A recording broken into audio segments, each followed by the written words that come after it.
Bom dia a todos, que Jesus, o nosso amigo de sempre, possa nos abençoar, estar conosco nessa manhã maravilhosa, nesse encontro generoso que a bondade do Pai nos oferece para nós nos reciclarmos. Evidente que nós temos aqui a oportunidade, tão somente de oferecer subsídio a todos para a reflexão. Somos trabalhadores espíritas, estamos envolvidos com o movimento, e a nossa proposta aqui é muito singela, é tão somente trazer coisas que todos já sabem, e talvez adicionar algo que possa contribuir para as reflexões que nós precisamos fazer quanto a esse nosso Brasil. Eu vou tentar ser rápido, e vou tentar seguir os objetivos que a organização me colocou, que é analisar o significado da moral e da ética, segundo a doutrina, e relacionar esses resultados com o que está ocorrendo no Brasil atualmente. Essa imagem circulou pela internet na época do impeachment, e eu estava atuando nessa questão, e me chamou a atenção, e eu dividi com alguns companheiros uma imagem muito forte, é um gigante se levantando, e reflete bem o Brasil de hoje. Nós somos uma nação que está se reconstruindo e está se levantando. Mas eu também recebi naquela época, eu recebi essa imagem no momento que eu estava bem dentro do processo, e me chamou a atenção que Jesus está no comando sempre, né? E isso eu gostaria que ficasse como a nossa diretriz de hoje. Nós jamais perdemos a nossa vida pessoal, na nossa vida profissional, familiar, em sociedade, como brasileiro, de que Ele está no comando sempre. Eu posso até não entender, eu posso não compreender pelas minhas limitações, mas eu tenho que ter a certeza de que Jesus está no comando e está tudo certo. Eu só preciso entender. Quando eu começo a internalizar esta questão, eu começo a viver melhor, eu começo a entender melhor aquilo que Deus e Jesus estão colocando para nós. Fica mais fácil conduzir o fardo. Quando eu tenho essa proposta um pouco mais humilde, eu derrubo um pouco o meu orgulho para querer controlar tudo e a todos, na medida em que eu sei que Ele está no comando.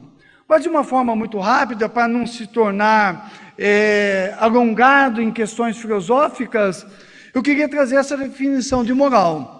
Que moral era derivada do termo latino mos, costumes, né? Então a moral procura explicar que os costumes se expressam através do caráter e do sentimento humano. Quando eu falo em moral, eu preciso trazer o sentimento junto dele, né? E para a filosofia, a moral é o conjunto de valores. Por favor, não percamos isso de vista. É o conjunto de valores individuais e coletivos, olha o que eu coloquei em vermelho, norteador das relações sociais e da conduta humana. Então, quando eu falo em moral, eu preciso entender que é um conjunto que norteia as relações de uma sociedade. E se norteia relações, parte-se da premissa que aquele que está numa relação também se norteia pela moral. Tem valores e costumes que interferem nessa relação. Então, se eu, brasileiro, estou nesse conjunto de valores, estou nessa relação, estou na sociedade, eu tenho que ter costumes e valores coerentes, que estejam de acordo com isso. E o pensamento espírita, colocado na questão 629, não foge disso. A questão 629 está inserida na abertura da parte terceira do Livro dos Espíritos, no item, no subtítulo chamado Bem e o Mal. Quando Kardec vai tratar com a equipe do Espírito da Verdade da questão do bem e do mal.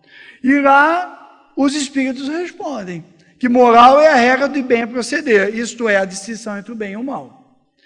Funda-se na observância da lei de Deus, o homem procede bem quando faz tudo pelo bem de todos, porque então cumpre a lei de Deus. Esta parte, procede bem quando faz tudo pelo bem de todos, define uma faceta importante do espírita. Porque quando eu atuo na sociedade, na família, eu tenho que ter a noção que eu estou fazendo bem pelo bem de todos. Eu estou atuando no meu conjunto de valores, o meu conjunto de sentimentos, ele deve estar sendo focado para que eu possa atuar pelo bem de todos. Enquanto profissional, em qualquer que seja a área, enquanto cidadão na rua, enquanto pai, enquanto marido, enquanto cônjuge, enquanto espírita, isto deve me nortear pelo bem de todos, fica a questão para mim. Ontem o Roberto Almeida chamou a atenção para uma questão eu, não um eu egóico, egocêntrico, infantil, mas eu, como é que eu estou colocado nisso? Enquanto espírito, enquanto ser encarnado, como é que eu estou colocado nisso? Quando eu atuo, eu penso no bem de todos, ou eu atuo pensando na minha promoção profissional, eu atuo pensando na minha aparição pública? Como é que eu estou agindo com isso? É um convite à reflexão para que nós, nesses dias, como trabalhadores espíritas, aproveitemos para refletir em profundidade sobre eu enquanto espírita. Então, nesse contexto, nós vamos vendo que a moral é um valor universal. O mundo tem moral. As nações e as pessoas nas outras nações têm moral, né? Então nós verificamos que a moral é um valor muito acima de só ser um valor brasileiro. É um valor que se estende pelo mundo. E os valores das outras nações acabam interferindo no nosso valor. E nós trouxemos aqui a questão da consciência moral. O que é consciência moral? Está em vermelho. Decorre da estruturação do mundo moral no íntimo do ser. Olha como isso é importante. Eu vou elaborando um conjunto de valores no meu íntimo, para que eu depois possa atuar na sociedade. Enquanto a moral trata dos valores que devem fundamentar o comportamento, a ética já trata da sua aplicabilidade, por meio das normas e regras que regulam as normas humanas. Então eu tenho uma relação entre moral e ética. A moral é o fundamento que eu estruturo na minha intimidade, e a ética me permite aplicar. Por isso que eu tenho a ética médica, a ética militar, a ética do advogado, a ética espírita. E aí cada um vai aplicando esse conjunto de valores que elaborou na sua intimidade, no seu campo profissional, no seu campo pessoal. Embora as pessoas confundam ética e moral, não deve ser confundido. Nós podemos dizer, está escrito ali, que a ética é a ciência da moral, né? Ou seja, a reconstrução intelectual organizada pela mente humana acerca da moral. Então, nós estamos trabalhando esses dois conceitos de uma forma rápida, sem se aprofundar muito em filosofia, que não é a nossa proposta, para fundamentar o que nós vamos trabalhar a seguir. Lembrando que hoje nós estamos no planeta de uma revolução ética. Nós tivemos recentemente o advento do Estado Islâmico, que é de graves consequências. Nós tivemos recentemente o maior fenômeno imigratório desde a Segunda Guerra Mundial, onde a ética foi colocada à prova, a ética europeia, e nós vimos as cenas dos muros sendo levantados na Europa, os guetos sendo estabelecidos, as portas se fechando, para aqueles que estão fugindo dos terrores da África e do Oriente Médio, em busca de vida na Europa. Isto tem um componente ético muito forte.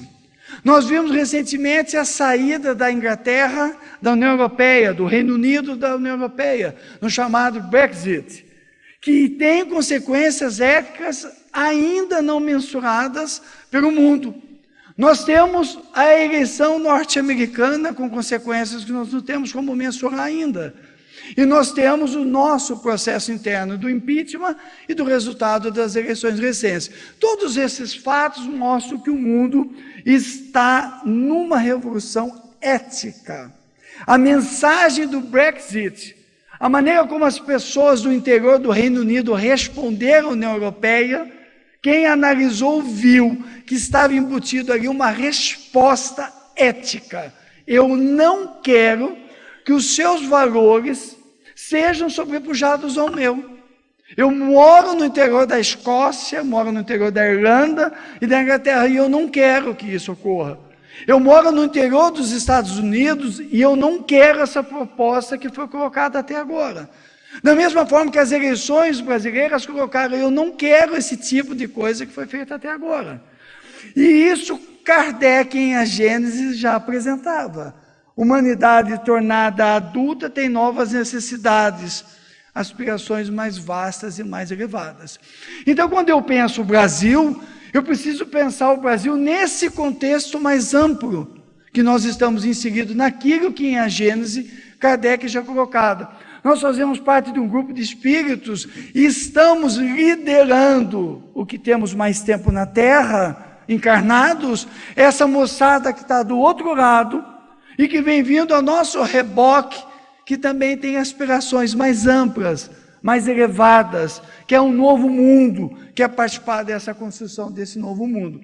E lá em Brasil, Coração do Mundo, Pátria do Evangelho, nós vamos encontrar Emmanuel no prefácio falando que a construção do Brasil é a partir de uma fonte de um pensamento novo, um Brasil novo, uma nação nova, com pensamento diferente daquilo que foi estruturado na Europa. Então eu acho muito engraçado quando pensadores, sociólogos, economistas começam a analisar o Brasil tendo como referência os fundamentos europeus, os fundamentos orientais da Ásia. Não faz sentido, não faz sentido. Não é por aí que nós temos que atuar, porque no prefácio do livro Emmanuel já delimita as balizas de uma fonte de um pensamento novo, de um Brasil, de uma nação que está sendo constituída sobre balizas novas. Todo o processo de formação do Brasil foi diferente das outras nações. E neste bojo aparece em Brasil, Coração do Mundo, a nossa súplica. Nós, espíritos, solicitamos a Jesus a oportunidade de participar da construção desse Brasil. Estará em Brasil, Coração do Mundo, está projetado aí. O momento em que Jesus diz, chegam no meu coração, ecoam as súplicas daqueles que pedem uma nova oportunidade. E ele determina a busca a Ismael. Ismael vai buscar, e aí ele encontra antigos senhores feudais, inquisidores, membros de cruzadas, que somos nós, que solicitamos aqui estar para participar dessa construção. Ismael vai, feita a súplica, eu chamei de a busca, vai buscar nas regiões inferiores e nos encontra em condições já arrependidos de se apresentar para o trabalho da construção de um pensamento novo. Percebamos que o texto que está projetado, ele fala de inquisidores. E lá em Perturbações Espirituais, nós vamos encontrar a constituição, o Espírito Manuel Filomeno de Miranda nos traz, a constituição do grupo anticristo, por judeus, islâmicos e antigos inquisidores, que tem um psiquismo diferente. Tem uma forma de ser atendida às reuniões mediúnicas diferente, porque são revoltados com Jesus, colocam nos ombros de Jesus os crimes que cometeram. Não têm ou não tiveram ainda o entendimento de que nós cometemos os crimes. Nós é que dissemos que foi em nome de Jesus. E não entendem que precisam se arrepender para que possam voltar e trabalhar. Nós já fizemos isso, nós já demos esse passo. E arrependidos fomos acolhidos para o trabalho de nossa reconstrução e de construção de um fundamento novo, de um pensamento novo, de uma nação nova, diferente do fundamento que está colocado na Europa. Eu me recordo que há muitos anos, numa determinada reunião mediúnica, um espírito me disse assim, me chamou por um nome X, que eu não vou revelar, me disse o nome, e me disse assim, você não sabe como Paris está. Envelhecido, pensamento velho. Nós precisamos reconstruir. Não vai reconstruir. Porque nós estamos vinculados agora a esse pensamento novo. Nós estamos vinculados a esse pensamento novo. Então, nós fomos acolhidos por Jesus e por Ismael E fomos trazidos para essa terra para nós construirmos essa nova nação. Mas veio o alerta de Jesus. Na própria obra tem o alerta para nós. Porque alguém pergunta, o texto está ali, quem quiser ir lendo, as pessoas estão dizendo assim, mas o texto é grande. Não se preocupem, eu vou continuar colocando o texto grande. Porque a palestra não é só para isso aqui a gente usa para várias coisas. E o texto, aqueles que copiaram depois, já tem o texto guardado, já sabe. Eu vou destacando o que está em branco e vermelho, nós vamos destacando. Mas alguém pergunta, uma pergunta que muita gente faz, mas isso que o Brasil está passando é certo? É justo que nós estamos sofrendo? E aí ele faz a pergunta, estarão enquadrados na lei divina os trágicos acontecimentos que desenrolam na terra? Eu trouxe o texto porque ele é muito atual. São perguntas que os espíritas fazem. Ontem uma pessoa me fez essa pergunta. Será que isso é realmente, Deus está certo? E ensaia-se nos corações nossos ainda imaturos uma certa revolta com Deus e com Jesus, por não compreender o que está acontecendo. E aí a pergunta é pertinente por causa disso. Lá atrás, alguém já perguntou ao Senhor sobre essa questão, estarão enquadrados a lei divina os trágicos acontecimentos?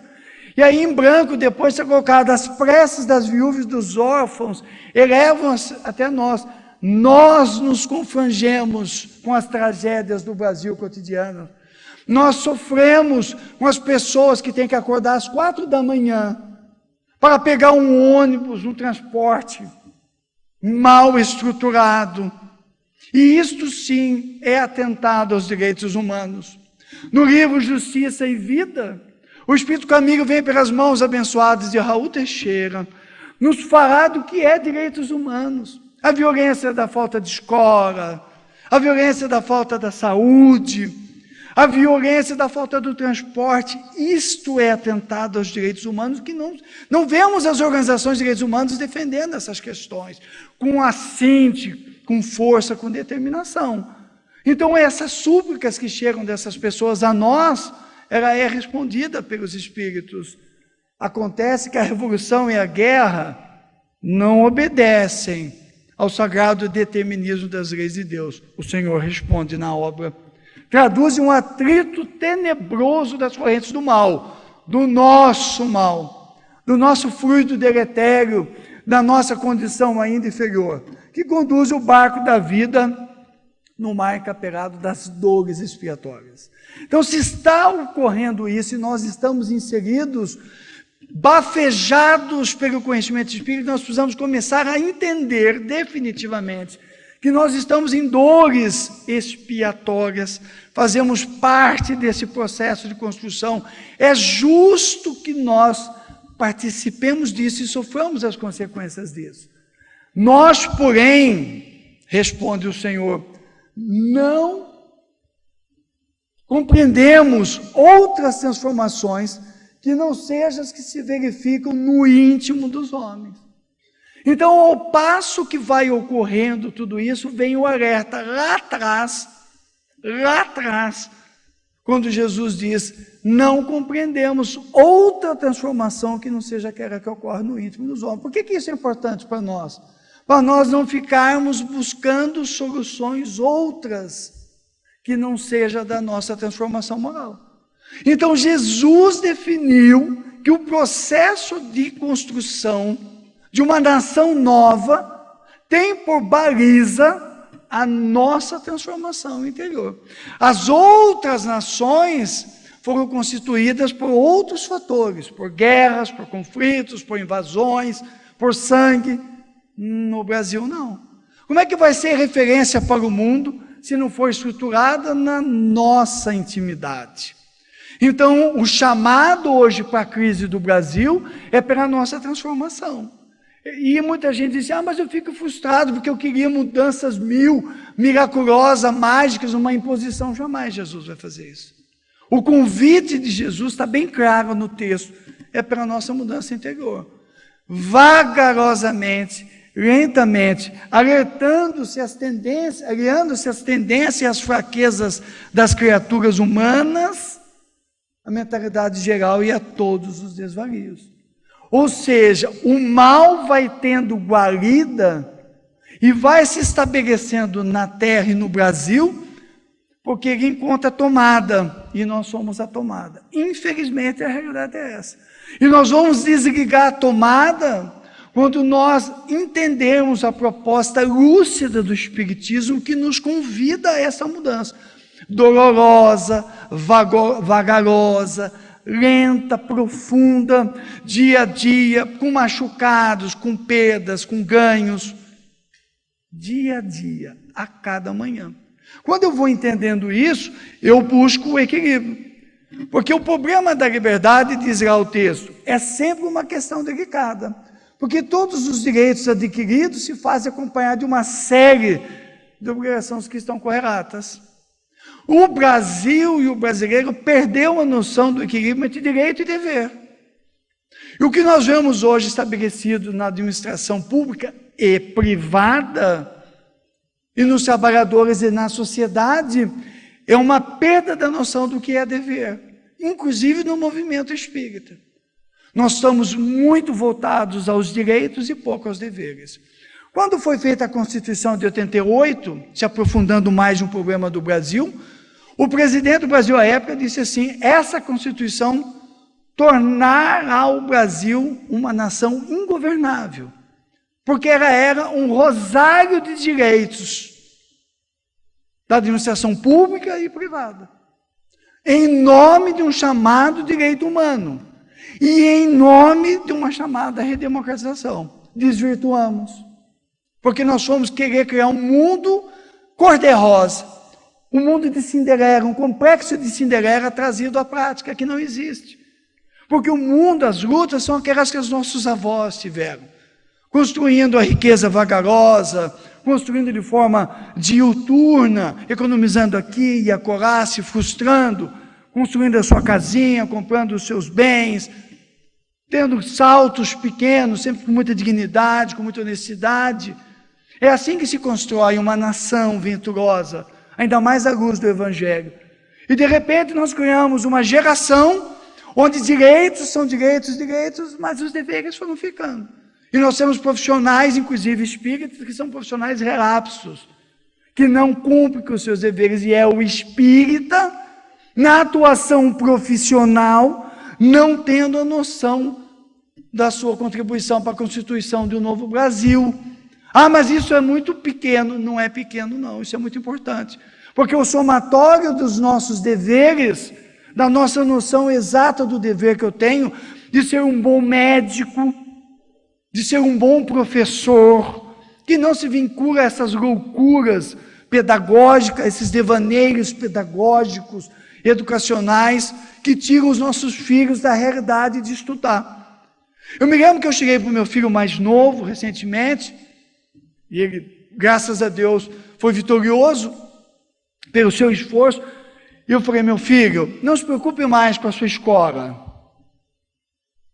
Nós vamos fazer um roteiro de estudo para você, e você vai estudar, porque o que realmente gera conhecimento é estudo, abrir o livro, fazer exercício, corrigir exercício.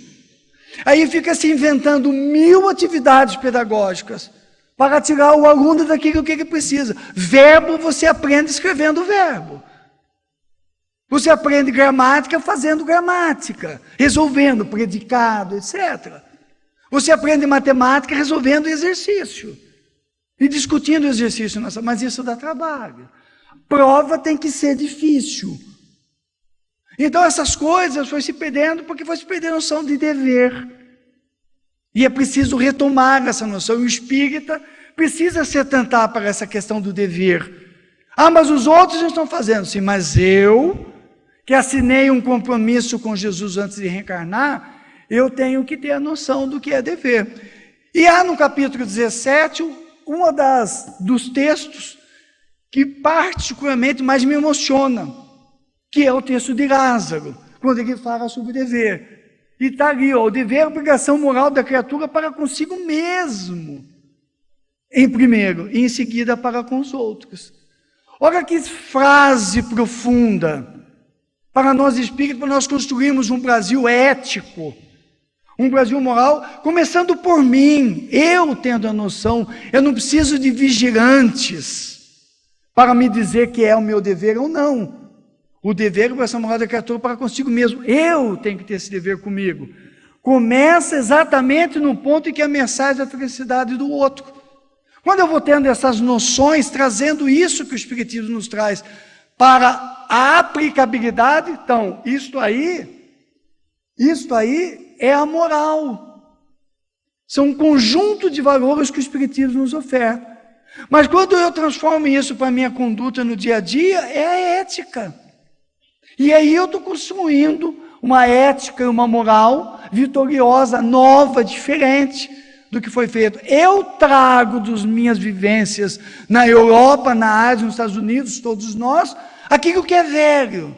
Mas o Cristo nos convidou para aquilo que é novo. Então o Espiritismo é essa ferramenta para eu fazer esse novo.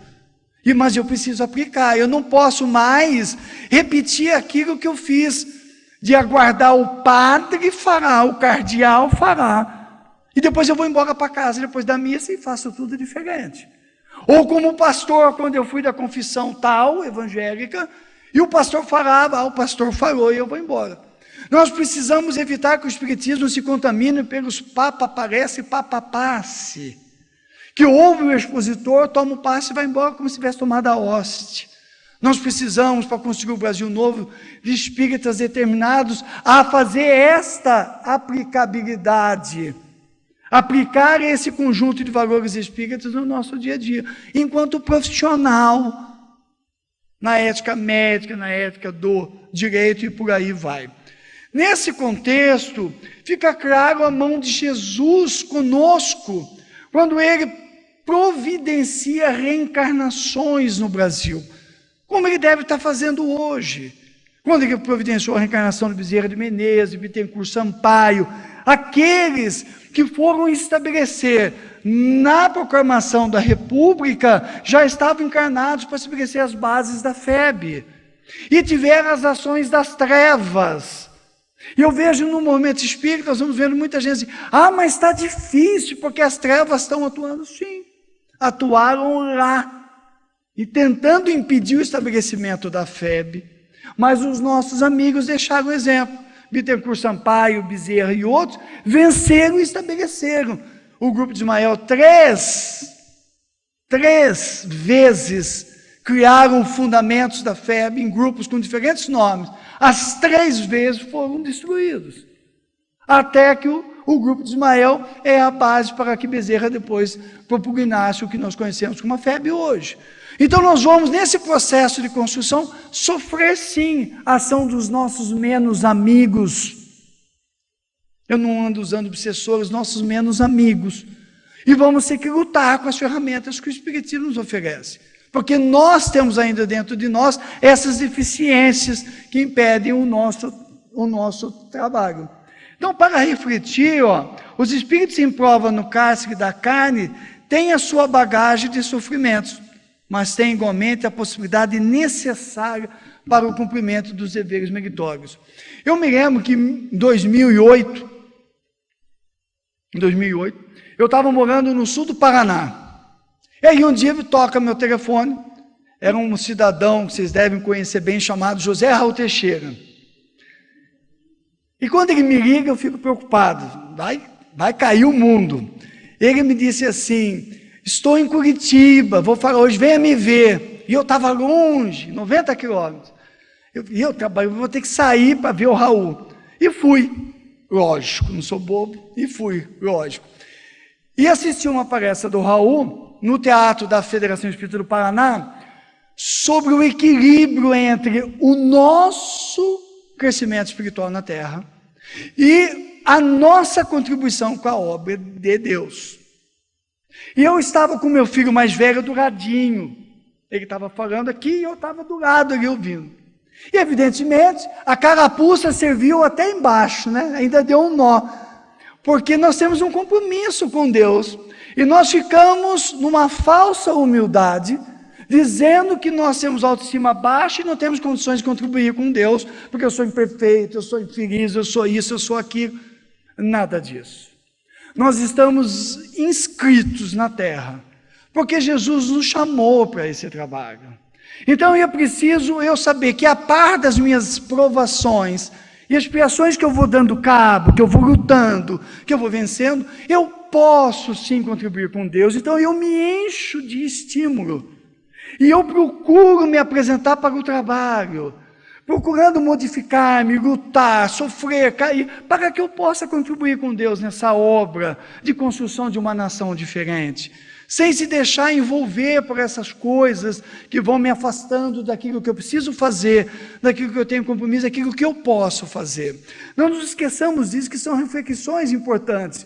E nesse diapasão, Jesus estabelece, na proclamação da República, novas balizas para o Brasil, que é o que nós estamos tendo hoje.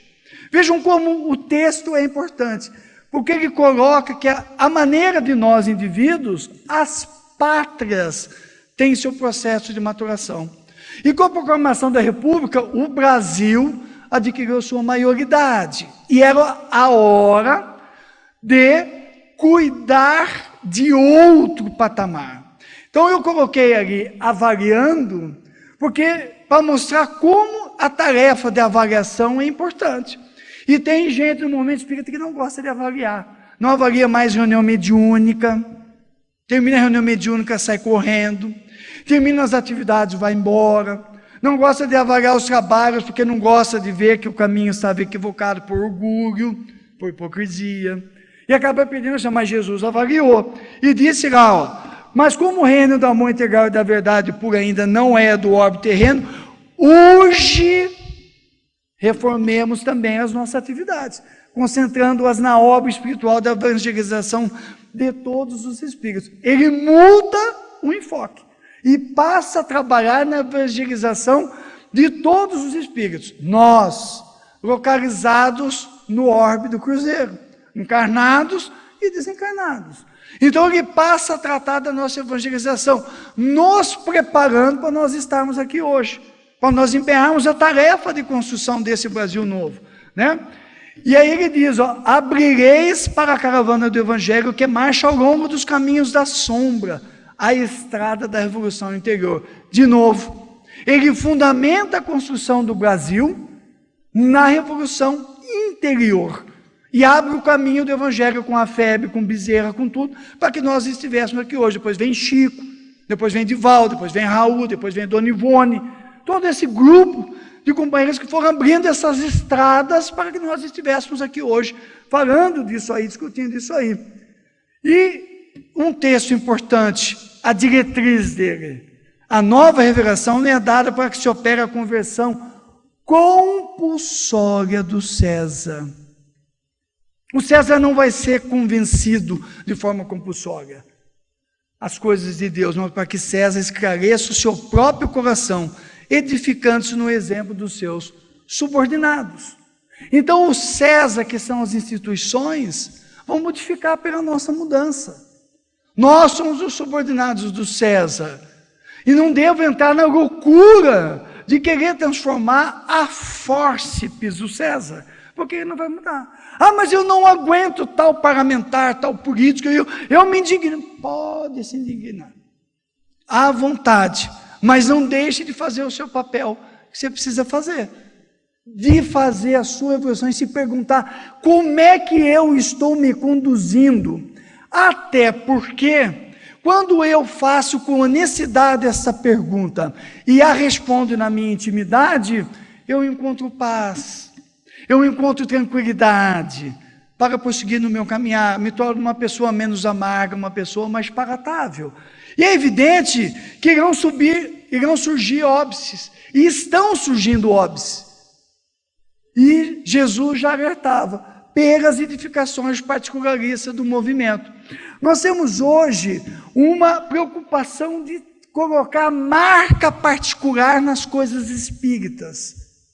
Nós temos essa preocupação avultante.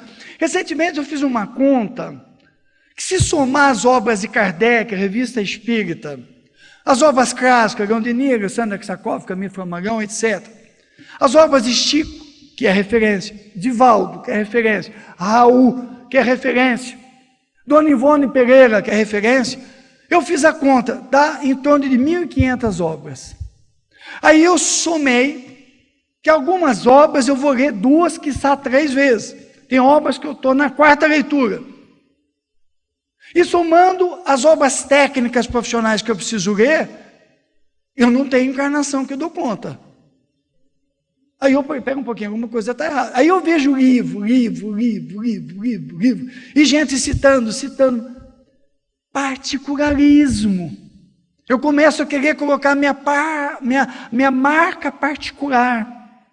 Eu começo, quando eu me deparo com o muro psicológico de Carl Gustav Jung, que é um muro que todos nós encontramos das nossas deficiências e dificuldades, que eu tenho que escalar. Todos nós temos que escalar esse muro. E quando eu vejo que eu não vou conseguir, e que aquilo que o Espiritismo, eu acho que Kardec, eu não li Kardec, mas eu acho que ele não me ajuda, eu me revolto e começo a buscar as particularidades. Agora eu vou resolver o problema por causa disso. E desvirtuo, perco o foco.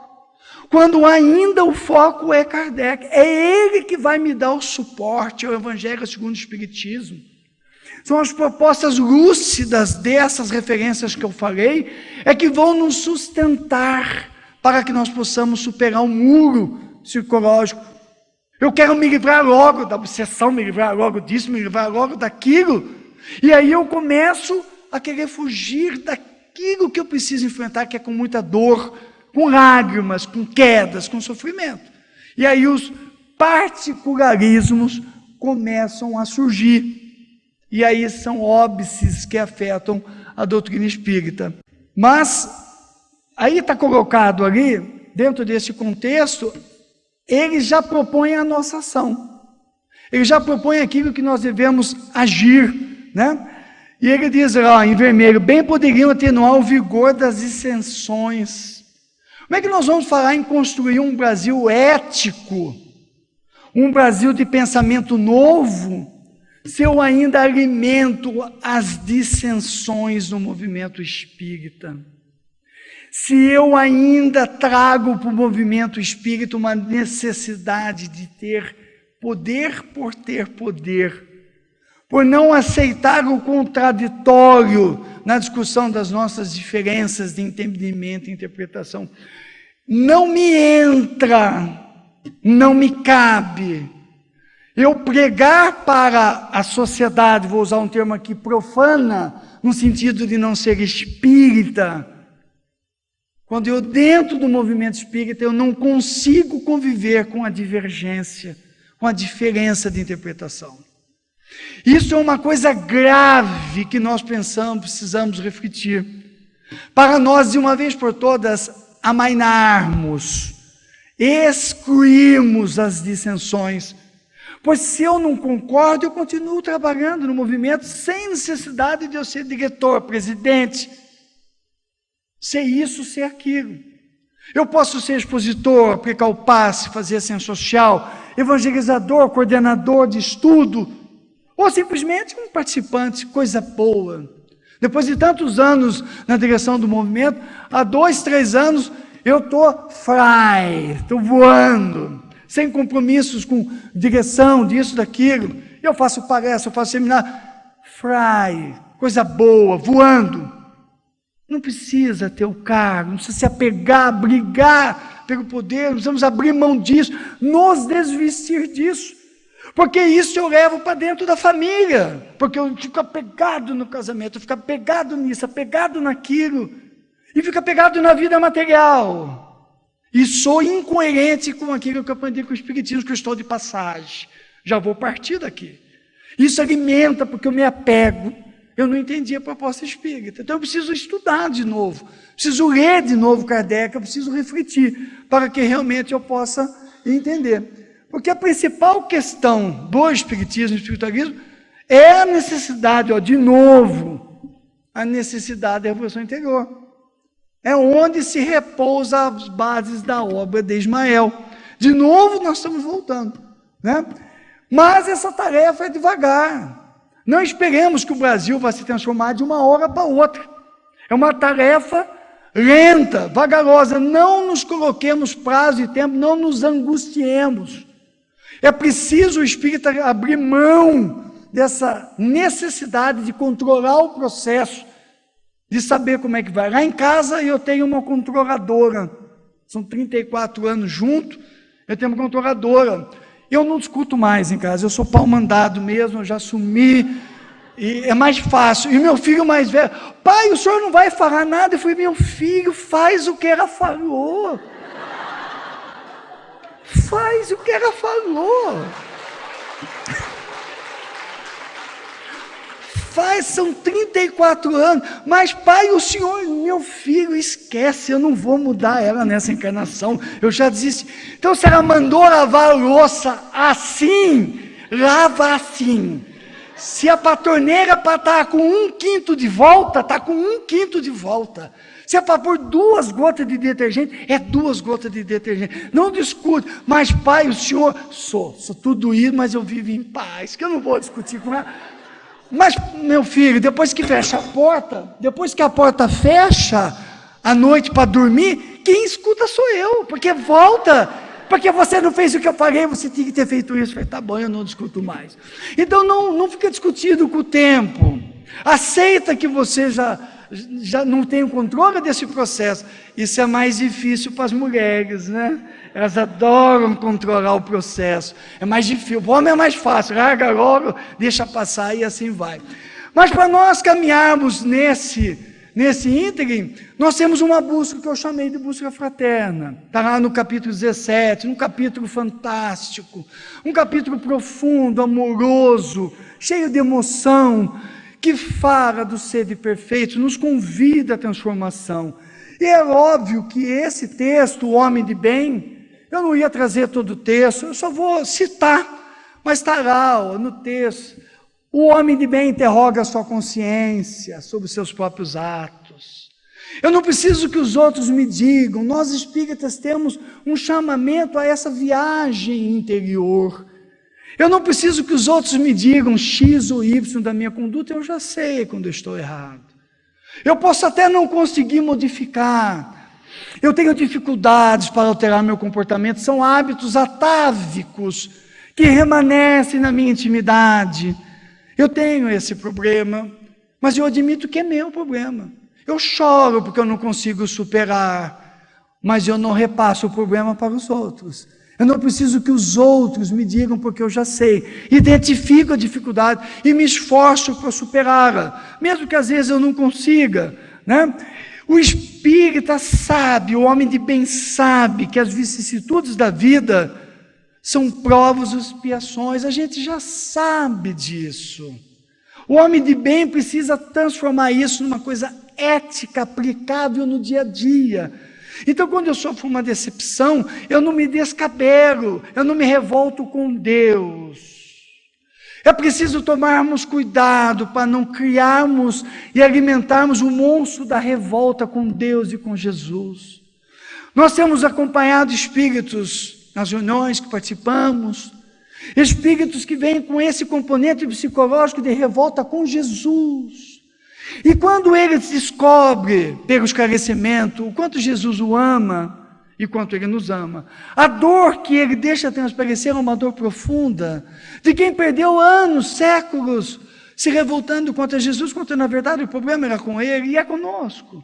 E eu perco de ser feliz aqui na terra porque eu estou me revoltando com Deus, porque eu não aceito as frustrações que a vida me coloca, frustrações que eu preciso para amadurecer, para crescer, reagir de forma madura, analisar o problema e tentar solucioná-lo. Não alimentemos o monstro da revolta, que dificulta o nosso caminhar. Se eu estou inserido nessa expiação, nessa prova, é porque algo precisa. Ah, mas eu quero saber o que foi. Fujamos dessa tentação de querer saber tudo o que fomos.